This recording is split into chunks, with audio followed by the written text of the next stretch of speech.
So I recall back in 1999 when the Kargil War started, that the then NSA Brajesh Mishra kind of, I would say, planted a story or kind of leaked a story to the Hindustan Times, saying that India is one of the measures India is considering is to scrap the Indus Water Treaty or renegotiate it or whatever. So that was the first time that this issue, to my mind, got flagged in a way that India was regarding the treaty. But the fact is that ultimately that water has to be released.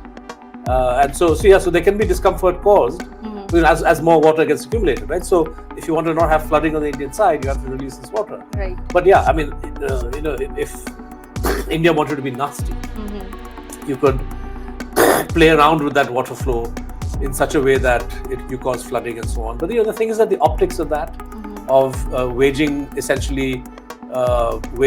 using water as a weapon against civilians, I'm pretty sure this is considered a kind of war crime even.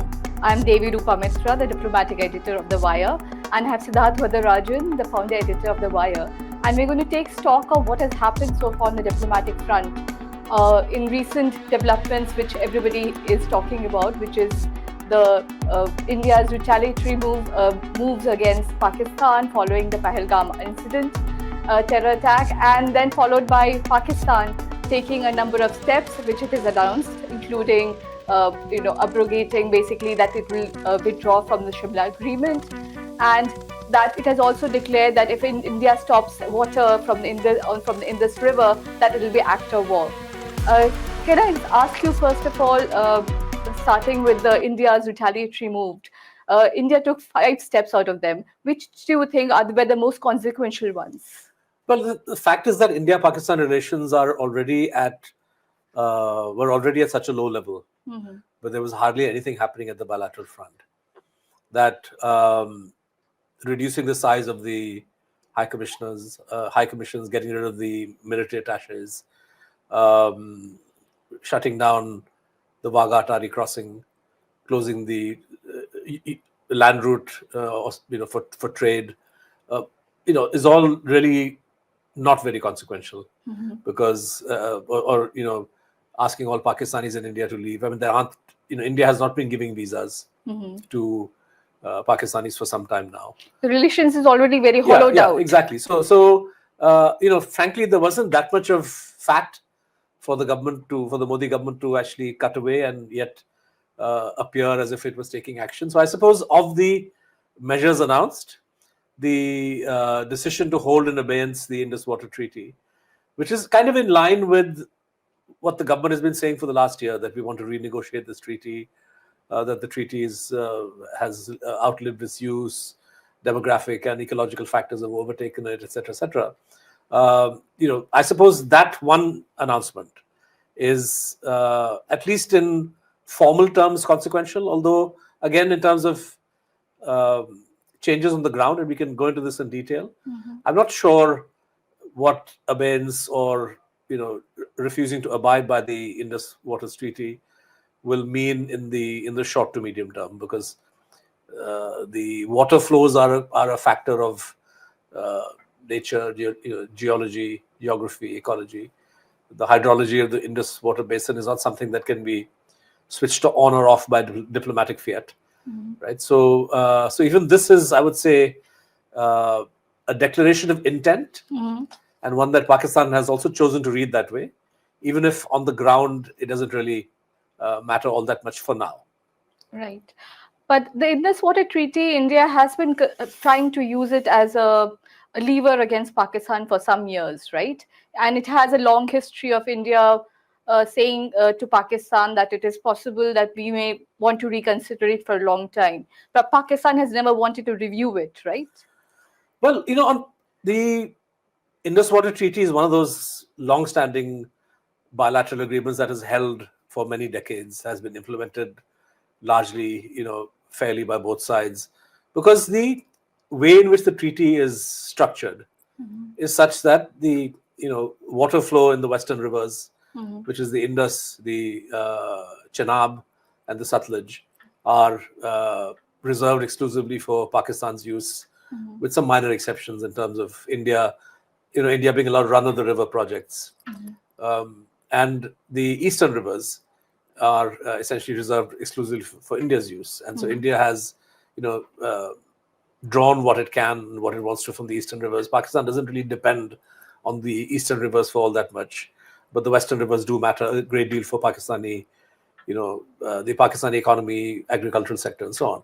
So I recall back in 1999, when the Kargil War started, that the then NSA, Brajesh Mishra, kind of, I would say, planted a story or kind of leaked a story to the Hindustan Times, saying that one of the measures India is considering is to scrap the Indus Water Treaty or renegotiate it or whatever. So that was the first time that this issue, to my mind, got flagged in a way that India was regarding the treaty and or looking at the treaty as leverage. Do you remember what Pakistan's reaction was at that time? So did they take notice of it? Yes, because this information was not contained in an official statement. If I recall, Veer Sanghvi wrote a piece based on what he said was interactions with Indian officials and so on. Maybe he named NSA, maybe he didn't even name Brajesh Mishra. But the assumption was that this has come from Brajesh Mishra as a signaling device to Pakistan. I don't recall the Pakistanis reacting in a very in a formal way, because this was not a government of India position. But yeah, Pakistani analysts at the time did say that this would be something which would be hostile and something that would be.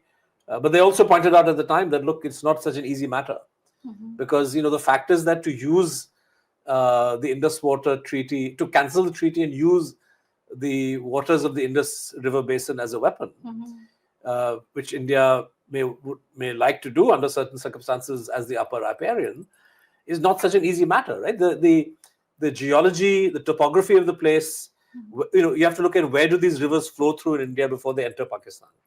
Is it possible for you to create storage or diversionary infrastructure that will send the water that you're not releasing to Pakistan towards some kind of use and not cause damage on the Indian side? And the answer is that we don't have those facilities, and those facilities are not easy to build. You can't create large storage capacity in Jammu and Kashmir without all kinds of other negative consequences for the J&K region.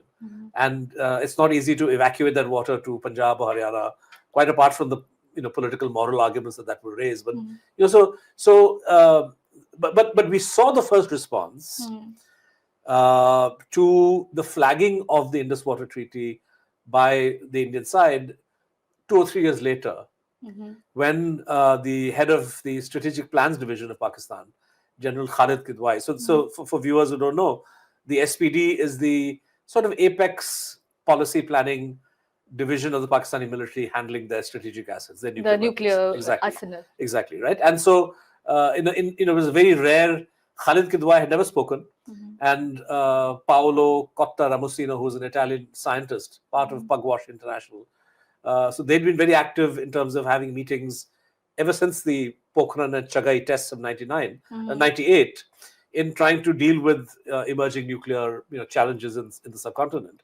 So he was given access to Khalid Kidwai at the end of 2001, and he produced a report at the beginning of 2002, which you read and you've written about in your story, where essentially Ramusino recounts what Khalid Kidwai told him were the circumstances under which Pakistan would consider using nuclear weapons. And he listed 4 red lines. Exactly. So he listed 4 red lines. I mean, all of the red lines revolved around the idea that there's an existential threat to Pakistan.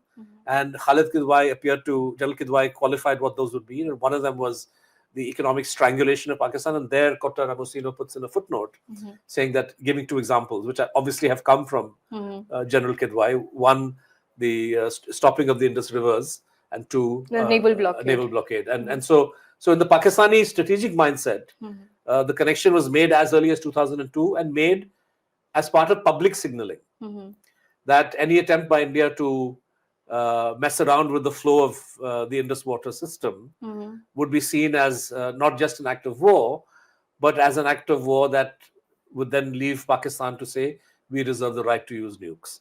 And as you pointed out in your story, this, there's a kind of reference to this entire thing in the statement by the Pakistani National Security Committee yesterday in their response to the Indian announcements.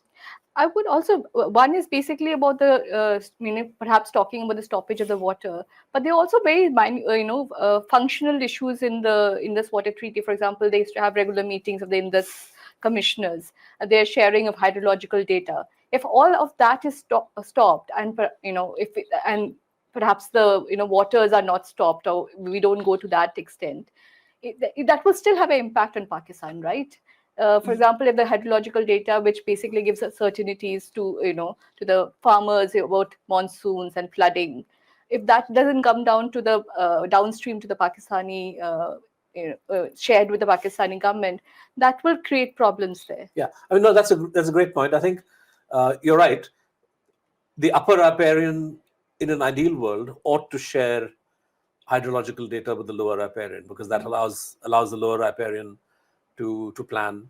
And if you, as you know, this is exactly the same issue India has with China, where we are a lower riparian when it comes to the water flows of the Brahmaputra or Yarling Sampo system, right? And we often complain that the Chinese are not sharing data with us, or sharing it in an adequate fashion, or in a fashion that allows us to take action.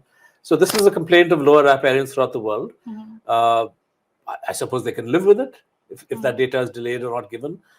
Certainly, it would not be seen by any rational person as a trigger for using nuclear weapons. But yes, I mean, it would cause discomfort, as would any attempt to alter the predictability and volume of flows in the low season, right? So if you consider the total quantum of water through the western river systems, the three rivers that Pakistan gets to use, is something like 150 million acre feet per annum is the total quantum of flow. Right. And India's storage capacity is not even 1% of that, maybe a little bit more than 1%, which, Baglihar, for example, or other minor barrages. So you store that water and you release it in a regulated fashion. So it then becomes available downstream in Pakistan. And I suppose if you, hold the treaty in abeyance, then you may play fast and loose with what you release, when you release, etc. But even there, the constraint is that, look, you can stop, you can hold on to water in the low season and not release it. But the fact is that ultimately that water has to be released.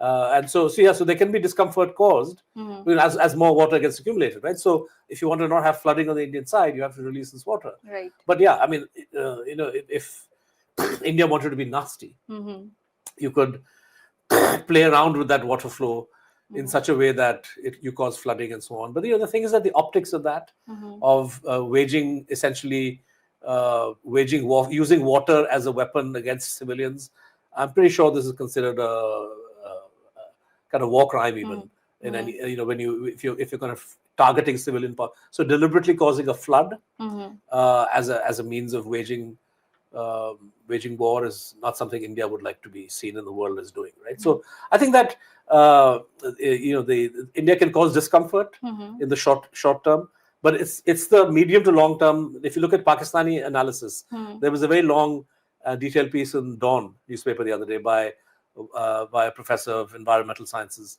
and he was talking again about medium to long term, that if India were to start building serious amounts of storage capacity in J&K, in Ladakh, to dam the waters of the western rivers, that could cause trouble. But again, the limit is that these take time. They're going to take time and money. Because it's going to take money, and also then what are you going to use that for? Will you be able to have productive use for it to justify the cost, or is it simply going to be an example of cutting your nose to spite your face, right? So I think that my sense is that the announcements that the Modi government made after the CCS meeting, including the IWT, the Indus Water Treaty, this was, I think the government felt under pressure, and the Prime Minister himself, because the fact is that he wasn't in the country when this happened. He had to rush back, and he knew that people are going to ask questions about his own political failure, intelligence failure, how did this attack happen? We were, after all, living in a situation where the Home Minister and the Prime Minister had repeatedly not only assured us, but boasted about how their policies had put an end to terror, how they had stabilized and normalized things in Kashmir. And the fact is that if 20 million plus tourists had been going there, this is something that the government was encouraging. And clearly it was encouraging this in a reckless fashion, because somewhere down the line, it's one thing that you're telling people at large that, oh, everything's normal. But you have those reports. You know that there is a threat. You should have known that the visit of Vice President Vance, just as the visit of Clinton in 2000, is likely to trigger some kind of a terrorist attack, right? So all of this should have been, these are questions people are going to ask. So I think in order to sidestep and ensure those questions are not asked, the government said, okay, let's come out punching. So you had this series of announcements, by the CCS, which are great for optics. They're devoid of any, frankly, any great political punch. And the Pakistani side has responded in a similar fashion. Can I ask just a last question on the IWT, just for people to understand, what does in abeyance mean here? Because people would assume that India should just say that it is withdrawing from the treaty, but here it is used a very legalese term. And why is that? So the Indus Water Treaty is one of those treaties which does not have a termination clause. Many treaties have termination clauses. They allow one party or the other to denounce and walk away. Many treaties don't have that. Some treaties, I should say, don't have that, especially those treaties that are designed to ensure long-term cooperation on fundamental issues. And I think when the Indus Water Treaty was negotiated and eventually brokered by the World Bank, this was seen as a treaty that India and Pakistan as an infant state, India emerging out of partition, would really want to make work because of the common. So you've partitioned the land border, but hydrological systems are common. And I would say perhaps the aim at the time on the part of both Indian and Pakistani leaders was that the cooperation at the treaty level would extend beyond merely sharing of waters to joint plans for watershed development, and particularly in the context of the last 15 or 20 years, when climate change has become an important issue, to have joint studies on what the two governments could do together. This has been, experts on both sides have been arguing that the IWT needs to be extended in this fashion, but it doesn't. The fact is, it contains no clause that allows India to walk away, right? So what do you do in such a situation? In terms of international law, a treaty of this kind can only be amended or can be, abrogated or can be kind of scuttled with the mutual consent of both parties, right? So yes, the IWT can be scrapped, but it requires India and Pakistan to both agree to do that, and Pakistan clearly is not going to do that. And it says that a specific provision they have to create another treaty, if I'm not mistaken. The assumption is that you then have to. I can't. You may know better than me. I haven't read the text lately, but yeah, I would imagine that it would have, the negotiating intent, right? At the end of the day, you have to look at when you're analyzing treaties and making reasonable interpretation of treaty provisions. International lawyers often look at the papers that form part of the negotiations, right? In order to gauge what the negotiating intent of both sides was. And I think clearly there was an intent on the part of both India and Pakistan at that time to create a system of cooperation on hydrological issues, and particularly the Indus Basin. For perpetuity, because this is it's a permanent public good for South Asia, right? So I'm still, I still remain optimistic that at the end of the day, there will come a time when the people of India and Pakistan will find a way to work this joint resource together. But yeah, as of now, if India wants to play hardball, you can't scrap it, you can't walk away, because that's not part of the treaty. So I suppose holding a treaty in abeyance, there's no provision in the treaty for that. But the letter that the Indian Water Resources Secretary has written to his Pakistani counterpart, these are the water resources ministries, are the line ministries who work the treaty. Has essentially cited India's long-standing grievances and the demographic changes, blah, blah, blah. Cross-border terrorism. And cross-border terrorism, not as a security threat so much as a factor which suggests that the treaty is not being implemented in good faith. Right? So every treaty has a good faith clause that both parties will agree to implement this treaty in good faith.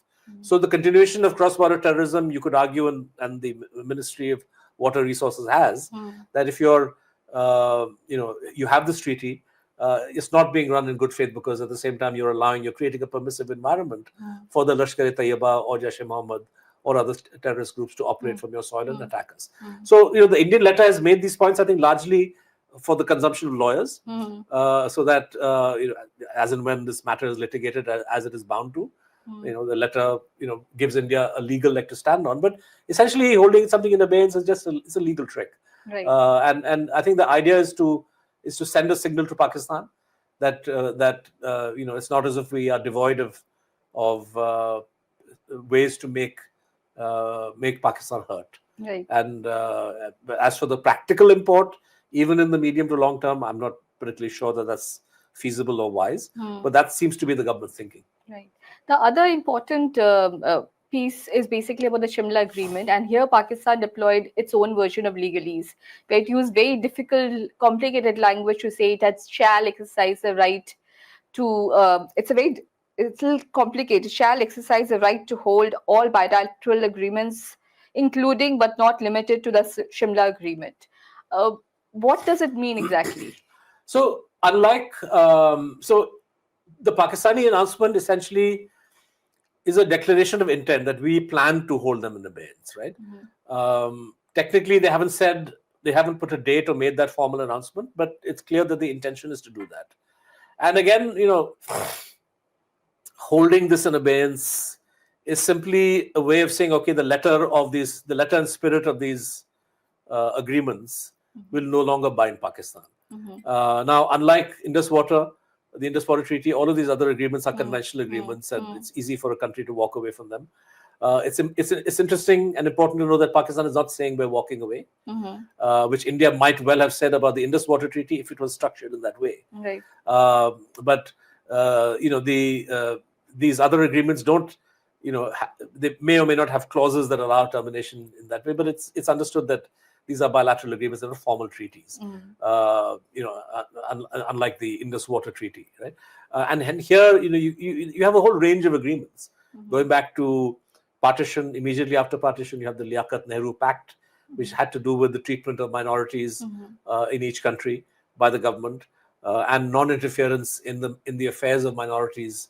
Now, one could argue that the Liaquat-Nehru Pact today doesn't even obtain, because India frequently comments about the treatment of minorities in Pakistan, and Pakistan doesn't look after its minorities particularly well.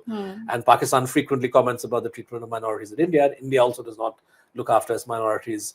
There is a lot of discriminatory, government action that happens, and the way in which minorities are targeted. So, the fact is that this agreement, for all intents and purposes, doesn't subsist. But you have other agreements that do. Simla is one such agreement, but the operational. I was looking at Shimla Agreement the other day, yesterday after the announcement, just to refresh myself. So I think you have 3 or 4 clauses. 3 out of 4 were very contingent on what was the situation in 71, right? About the exchange of prisoners and so on and so forth. Clause 1 is the macro clause, which talks about respect for each other's sovereignty, abjuring the use of force, using diplomatic means to solve problems.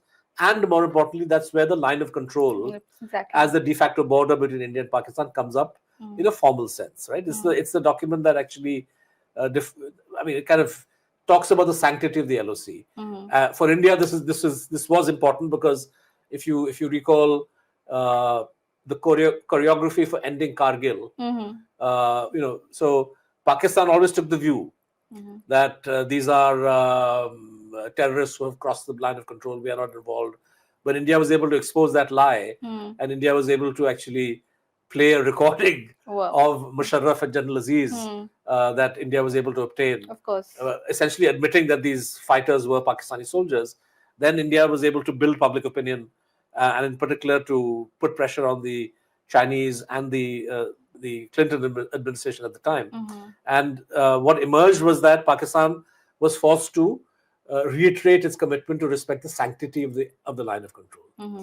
So when you say we're going to hold the Shimla Agreement in abeyance, which is the foundational agreement which talks of the LOC, is this a statement by Pakistan that we are no longer bound by a commitment to respect the sanctity of the LOC. And of course, what's sauce for the goose is sauce for the gander. Right. If Pakistan says that, then I presume India would also say that the LOC is not something that we are bound to respect either. Although in reality, Pakistan has not respected the LOC because it allows terrorist groups under its control to cross easily. And India has not respected the LOC in the sense that it has acted against terrorists and terror camps and so on, not just during Modi's time. These have been publicized during Modi's time, the surgical strike after Uri and then Balakot, which was, of course, in Pakistan proper. But even during the Manmohan Singh government and perhaps even earlier, there have been incidents where Indian soldiers have crossed the LOC to take punitive action against terror camps. But I suppose this is, what you're flagging and what we should note through Shimla is that maybe this is bringing so this is restoring the status quo prior to Shimla, when there was no commitment by either side that the LOC is going to be respected. But what can, in that sense, we think that the reason why we took the action at IWT is basically because we think that Pakistan will hurt in certain, if whatever steps we take, perhaps on water or on hydrological data or what else. How do you think that Pakistan is viewing its step on a Shimla Agreement? How would it impact India? Why would India look at it, the withdrawal of the Shimla Agreement, as a negative step? Yeah, I think just like Pakistan will look at what India said on the IWT as something that is a declaration of aggressive intent. But they know, upon careful analysis, that the immediate threat posed by this is minimal. Similarly, I think they want India to, in a way, look at Pakistan as a country that is not going to respect, and don't forget, 71 also, the Shimla Agreement comes up. There's a symbolic element to it also, right? That this is an agreement that Pakistan signs after its surrender to Indian soldiers in Dhaka. Bangladesh emerges as an independent country, and then what do you deal with the aftermath of the war? So you have negotiations between Indira Gandhi and Zulfikar Ali Bhutto, and then the Shimla Agreement emerges. But it's an agreement that has stood the test of time. You have perhaps more critics of Shimla on the Indian side than you have in Pakistan. But at the end of the day, it is a treaty signed by a country that was vanquished on the battlefield. So there is also a symbolic element to saying we're going to hold Shimla in abeyance, meaning that your idea that we are a perpetually vanquished state is something that we don't abide by that. So I suppose there's a kind of signaling and a gesturing, but I'm not sure about how much practical content it has or why India would particularly worry about that. I think some of the other agreements, like the pre-notification of missile tests, ballistic missile tests, or every year India and Pakistan exchange lists of nuclear facilities, and that's a major kind of confidence-building measure to make sure that, and then the agreement not to attack each other's nuclear installations, and also both the fishermen. And the prisoners. That's the biannual exchange. But although I have to say that even the fishermen's agreements, have kind of gotten unstuck. We hear heartrending stories of fishers from Indian fishers, mainly from Gujarat, who are stuck and languishing in Pakistan. Vice versa, and so it's not as if the agreement on the timely repatriation of fishers has been followed through. It hasn't. But I wonder if the agreement to not attack each other's nuclear installations, which is such an important CBM that India and Pakistan have stood by for years, if that's going to be torn up, or if that's going to be held in abeyance, that doesn't send a very good sign. So maybe Pakistan is trying to signal to the world that the nuclear flashpoint in South Asia that you were so worried about 10-15 years ago, that's back. But the bad news for Pakistan is that the world today is in such a different place, where I think the idea of a nuclear standoff, we're talking of a situation where Russia and Ukraine and Iran also. They're in the third year of their war. Russia has spoken about the use of nuclear weapons. You have Iran, Trump threatening Iran. You have talk of Saudi Arabia developing civil nuclear energy. So the nuclear. You have talk of the Polish Prime Minister saying that if Trump does what he's doing, then we should look at having our own nuclear option. So these are all the world has moved on. So if this is a tactic by Pakistan to alarm the world and invite the West in some way, the West doesn't exist the way it used to exist. Right. At the time of Kargil or even at the time of Balakot. Right. So this is a confrontation that India and Pakistan have to resolve by themselves, and they have to resolve this by themselves by avoiding over aggressive rhetoric, by being cool and calm, by not talking about nuclear issues at the drop of a hat in a kind of irresponsible fashion, but dealing with the problem at hand. And that problem is the permissiveness of the Pakistani establishment towards terrorist groups. So at the end of the day, Pakistan may say, as they said in a ridiculous way, that this is a false flag operation. But even if you set aside Pahalgam, the whole world knows that Pakistan itself knows and has admitted that folks like Hafiz Saeed or the others who are part of the LET leadership are hardcore terrorists. They are actively involved in planning, plotting, perpetrating acts which kill innocent people. Why has Pakistan not acted against them? And when they tell India that, oh, we can't find Masood Azhar or we can't find such and such, we're unable to locate and take action, that really stretches the credibility of anybody, right? So we're not so Pakistan has to own up and take action, and the sooner it does that, the more helpful it will be for Pakistan itself, which they're not wrong when they say they're dealing with a terrorist threat. They have internal terrorist threats, because once you create groups and allow a permissive atmosphere for these guys, they are going to have their own alliances. They're not always going to listen to you, right? So it's in your interest to act, and Pakistan needs to act, and India needs to find ways to make Pakistan do that. But would it be, to wrap up, basically, can we say that right now we are going on the same trajectory as what happened last time with Pulwama? Is that the playbook that is basically playing out? We'll have a similar kind of military action. I know we shouldn't talk so loosely about military action. It's a very important escalatory step. Yeah. But is there any choice right now? I'm not going to go into a question of choice or not, because every state has a whole range of methods it can choose to adopt. After the 26/11 terrorist attack, for example, the method that the government of India chose to adopt at that point was to kind of go slow on the rhetoric to begin with, collect the evidence, and prepare, unimpeachable sort of recordings, material that shows the complicity of the Pakistani state, and certainly of Pakistan-based actors. And then you confront Pakistan with that evidence and you share that evidence with the world. I think that approach helped. It didn't bring us justice for 26/11, but it helped stay the hand of these Pakistan-based groups for at least 8 years. From 26/11 till the attack in Pathankot in 2016, we kind of avoided any major incident which took large-scale killing of civilians.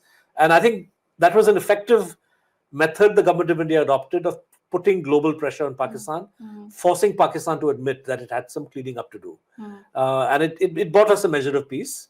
Didn't always hold, but I think it was quite effective as a means of containing this threat. The approach that the Modi government has taken has been to opt for more kinetic options, right? So you had, after Uri, you had the kind of surgical strike across the LC. Then after Pulwama, you had the Balakot airstrike. I would say, despite the hype, the political hype, it's clear based on what has happened now that these kinds of kinetic responses do not produce the kind of outcome, the strategic outcome that you want, right? So did this disincentivize and stop the threat of terror from Pakistan? Clearly not. Did it give us some short-term tactical gains? Perhaps. Even there, the jury would be out, because of there's a whole raging debate on what damage was caused at Balakot, there is no evidence that's come out into the public domain to allow us to make a clear judgment either way. But in terms of the long-term outcome of Balakot, it's clear that this has not been a deterrent. So when you see that a preferred means of response, the kinetic option, use of force, has not produced the outcome you want, you have two options. Right. One is you say, okay, let me apply even more force. And the other option is to say, okay, fine, maybe force is not the answer. Maybe we need to be smarter about this. Set aside the public expectation. Don't succumb to the social media and the sort of jingoistic anchors, because they don't have a measure of statecraft. You are elected to run this government, and to do so in a way that is smart and clever and responsible. So if kinetic means are not producing the outcome that the country wants, then find other smarter means, a combination of means. So these are really the two sets of options, right? And it seems to me, given the political lay of the land, given the kind of political questions about Pahalgam, that the Prime Minister, Mr. Modi, and his Home Minister Amit Shah would be very keen to avoid anybody asking. And these are questions, incidentally, that have been raised not by the opposition. These are being raised by the victims and survivors of the terrorist attack. Where was the army? Where was the security forces? Why was there intelligence failure? Why were we told everything is peaceful and normal? If the government really believed that Kashmir was open for tourism and the meadow was open for tourism and so on, why didn't it take adequate security measures? These are not questions that Mr. Modi wants to answer. And what better way to avoid answering them than to kind of shift your rhetorical gear, the gear of rhetoric to a higher level, right? And you have a whole media that is, cheering you on in that way. So it's quite possible that the outcome is going to be politically predetermined, Right. rather than being determined by a careful, cool analysis of what is needed, what might be effective, and what could produce results. Right. So I would say, based on the Pulwama Balakot, a kinetic option looks like fairly likely. And let's keep in mind that just as Balakot produced a Pakistani retaliation, and that retaliation, it could have gone bad pretty fast, right? You had an Indian helicopter that was shot down by friendly fire. You had an Indian pilot who was captured by the Pakistanis, and no matter what retired diplomats may say about how Pakistan was forced to act in a certain way and return the airmen because they were because of Indian threats. We know that probably a lot of international pressure was brought to play. Those pressures may not be around today. So managing the escalation will entirely be something India and Pakistan will have to do. Pakistan will definitely retaliate if India does something kinetic. And then the question is, how many iterations of that are going to happen? Can this be managed? Most importantly, at the end, when the dust settles, will India be in a better position to handle its security, deal with the threat of terror, than otherwise, right? And that's a complex political security intelligence question that has to be answered at many, many different fronts. And one hopes and assumes that the best minds in government are focusing on this, gathering the evidence so that you can indict the individuals and the organizations and the handlers in the same way that we were able to do after 26/11. Don't forget, we celebrated the return of Tahawur Rana to India, but Tahawur Rana is in Indian custody today because of the painstaking approach to gathering of evidence that the Indian authorities under Manmohan Singh did in the aftermath of 26/11. Right? So you built a whole case, which then was so solid and irrefutable that you're able to secure the extradition of this chap. It's a different matter that Headley was some kind of a double agent or DEA informant has escaped, reckoning. But Rana's presence in India is the product of a certain approach which paid dividends and continues to pay dividends. So I think there's much to be said for not being in a hurry to respond, not being in a hurry to kind of make strong statements, but to gather your information, evidence, also assess what went wrong, make sure that there's no repeat. That has to be the first priority, to ensure that there is no aftermath of this in the valley or anywhere else in the country. That also includes tamping down on the communal rhetoric that the politicians and Hindutva activists who seem to be hell-bent on acting as force multipliers of the Lashkar-e-Taiba by doing the dirty work of dividing Indians on the basis of religion. So it means putting a stop to that. It means the Prime Minister using his moral authority with this right-wing faction to tell them that this is not going to be tolerated. It requires the government of India to tell every state government that you are duty-bound to protect Kashmiri students who are in Uttarakhand or Himachal Pradesh. Do not allow them to be targeted. We see none of that, but one hopes that in the days to come, there will be more and more responsible sort of steps taken by the government to ensure that this front is contained and that you're able to deal with the threat of terror and neutralize this threat in ways that are effective in the long term. Okay, thank you, Mr. Siddharth, for explaining to our viewers what is the current state of play about the whole India-Pakistan issue, which is a perennial issue, and we will be talking about it, I'm sure, for not just days and months, but years to come. And thank you for watching, and please stay with The Wire. The Wire के और videos देखने के लिए subscribe करें और bell icon पर click करें। स्वतंत्र पत्रकारिता की आर्थिक मदद करने के लिए डिस्क्रिप्शन में दिए गए लिंक पर जाएं और अपनी राशि चुनें।